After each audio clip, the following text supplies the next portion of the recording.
Obviously a good win. Darryl made a winning play at the end there on the charge. Wish our execution would have been maybe a little bit better on the inbounds, not to make it so dramatic. But Missouri's a really good team. That's one of, if not the best team that we've beaten. They're physical. They're tough. They obviously make a bunch of threes, and so it's a good win for us. Another example that Edwards' charge is kind of That's what he does. Yeah, that's what we talked about. You know, he's competitive. He's tough. He's always on the winning team because he makes little plays like that. You talk about Tremont playing glass, 12:45 with 3 fouls after he made that. Yeah, I tried to learn my lesson. You know, at Alabama, he picked up that 3rd foul, and I put him on the bench for a little while, and I felt like, you know, we got to trust him a little bit more and try to learn and get a little bit better each time. I played Epps with fouls a little bit longer than I typically play him, so you got to trust those guys and let them play through it a little bit more, and I tried to do that. Tonight. Coach, you said before you're never going to be an excellent rebounding team right now with these guys, but if you can keep it close, but you actually beat them on the boards tonight. Yeah, that was critical. I thought Sims did a good job blocking out. I thought Sims was pretty physical when he was in there. I thought he played well.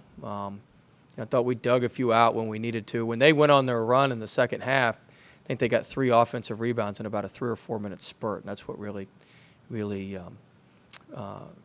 got their run going. They're so good when they get an offensive rebound, they kick that thing out for 3, and it's over. It's money. So, you know, we had to limit their offensive rebounds, but we did a good job going to the glass ourselves and getting a few.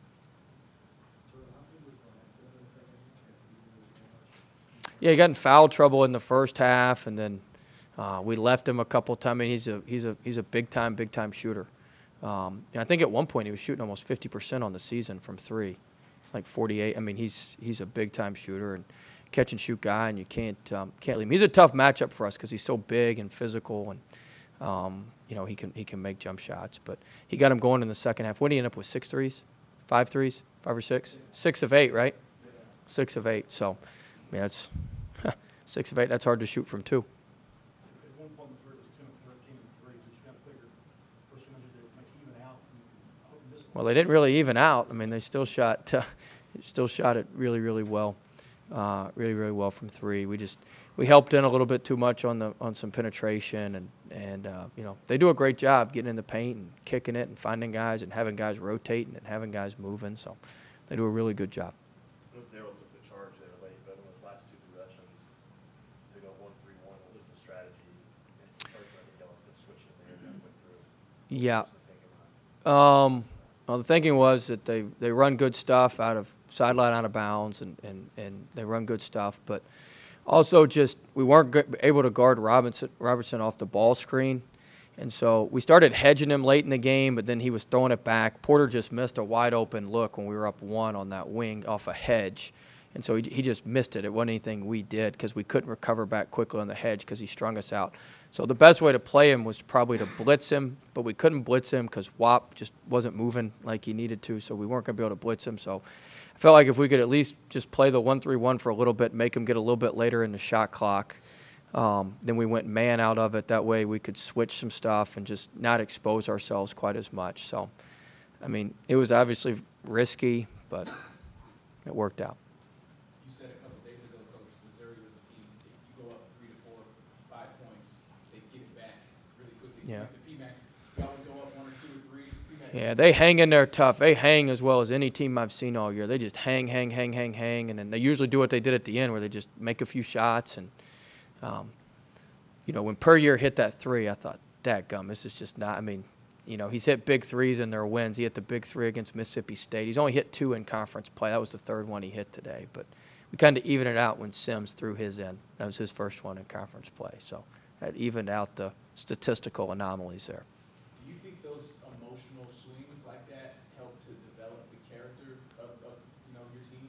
Yeah, I thought this was as good an energy and enthusiasm and spirit as we have played with in a while. I was upset. We talked about it last night. Like, I think our starting lineups are terrible. So I made them redo the starting lineups, like, to just give us some energy and pop before the game. Like, I don't even know. Y'all probably don't even pay attention to all that stuff. But we were much better today. We had a little more swag to us, a little more feel to us, just a little bit.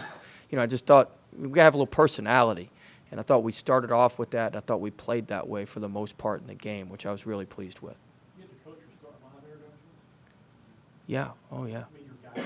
Yeah, we had to get a little bit better. We were. Kent, how bad are our starting lineups typically? Y'all don't go on the road with well, Shelton's been on the road with us some, but I mean on the road it's really poor. Just kind of. So we got that correct. We were good. We were ready to go. It was good. Everything. Yeah, you guys will pay attention now Tuesday night, won't you? Now you'll pay attention Tuesday night. Well, the stop when you were down one after Tremont hit the shot with a little over a minute ago. Had really good defense and stop.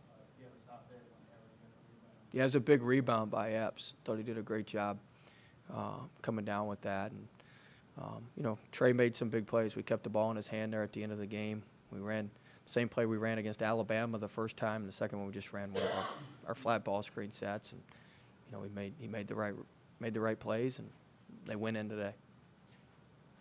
So when you're improving player injuries, you go to the tape. I mean, what's the? No, we just talked about it. They know they were pretty lame, so we just talked about it. And hey, no stone unturned. You gotta have everything. The last shot you guys took was there any hesitation by you drawing up that play for Draymond? No, that's who we were gonna go with.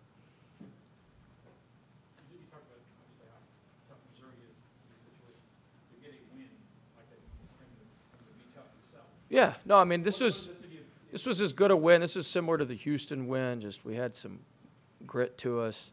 You know, we got down late and thought Ebbs's 1-and-1 was huge when he hit the 1-and-1. Skylar got fouled. He missed the 1-and-1, the front end of the 1-and-1, but it was a good. I mean, he shot it right. He shot the right way. It was a good shot. But I thought that was a big loose ball he chased down and came up with. So I thought, you know, we made enough winning plays. We still, you know, we got to inbound the ball. We got to do some things a little bit better. But that's a tough spot when you got Darrell Edwards trying to inbound it over Porter on a spot throw in. Like that is difficult to do. I told him, and I mean, we had the jump ball, so I just wanted to throw the ball in, throw it to the corner, and if they come in, you know, most of the time they'll call a foul, but even if they don't, just at least get a jump ball so we can waste some time and then reset it again. But you know, we weren't able to do that. You called timeout late in the game. Did you have that in your mind already? Because it looked like Waters kind of backed out and it went to like a half-court setting and called timeout right away. Oh, well, we were going to see if we could get something in transition, and we didn't get anything in transition, so then we called timeout.